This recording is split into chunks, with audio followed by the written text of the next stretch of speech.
Hello, everyone. It's good to see that you're tuning into this teaser video for this coming Sunday, September 6th of 2020.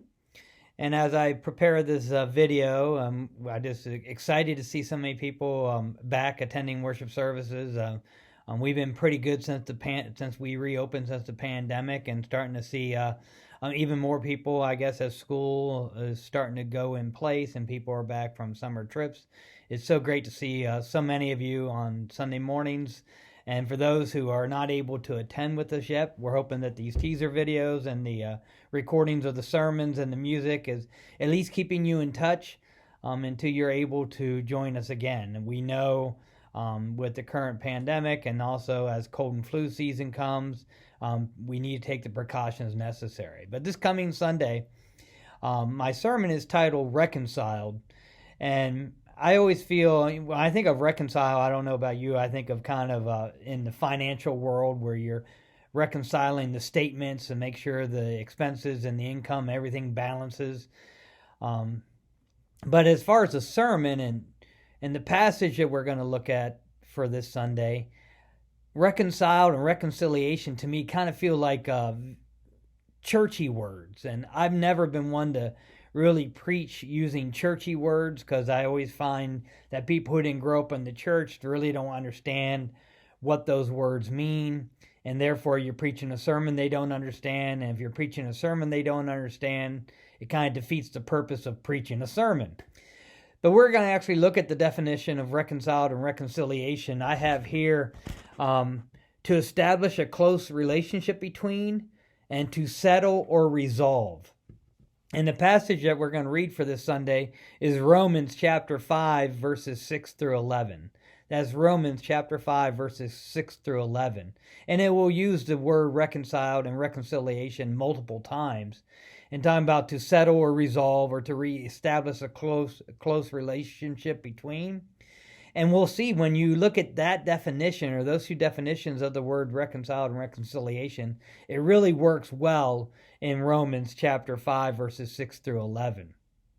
And we'll see in this passage where Jesus is the one that's basically reestablishing that closer relationship between us and God, and Jesus is one that's going to resolve or settle an issue. And that issue is basically mankind being steeped in sin. And mankind being in sin puts us far away from God, because God cannot be around sin.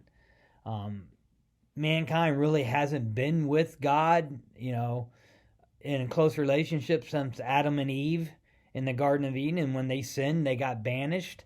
And mankind, pretty much ever since then, has been steeped in sin. And we needed something to resolve that issue and help us, help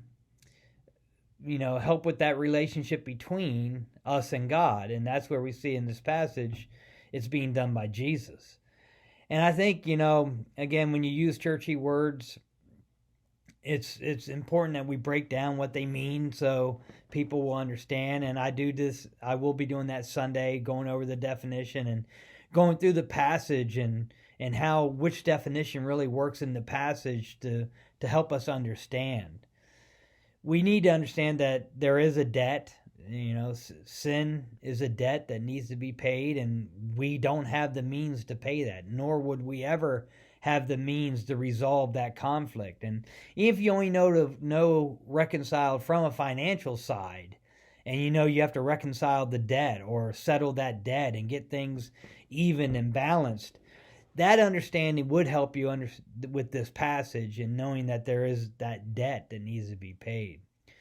So as you take this time to read that passage, and with those understanding of the word reconciled and reconciliation, you kind of have to look at ourselves and where we stand, and being mankind, and knowing that we are sinful by nature. We will tend to usually look out for ourselves and do things that are going to help us out. And as we think about God, and how God wants us to represent him and be able to help those around us in the ways any way possible in which we're, gifted or able to do. There's obviously things that need to be done, and some of us aren't able to do that, but there's usually someone who has the means or the knowledge or the ability to help people out through different things. Maybe some of the ways we help out is pointing people to different ministries or agencies that can help resolve that issue, because I'm by far not an expert in everything. My wife might even point out that I'm an expert in very few things, and she probably knows me best. But even if we aren't the expert that can help solve the problem, we can help resolve or settle an issue by directing people to the right place. In this passage, though, it's very clear that Jesus is the one is sent to settle or resolve the issue or help reestablish or build the relationship between mankind and God. So that's kind of the teaser. I look forward to seeing everyone we can on Sunday.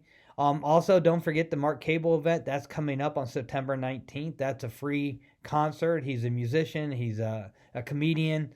It's going to be a free event. It's for adults only.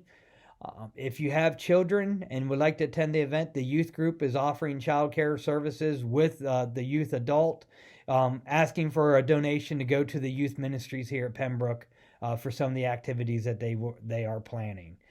So hopefully we look forward to seeing everyone again soon. Continue to be safe. Take care. And until we see again, God bless.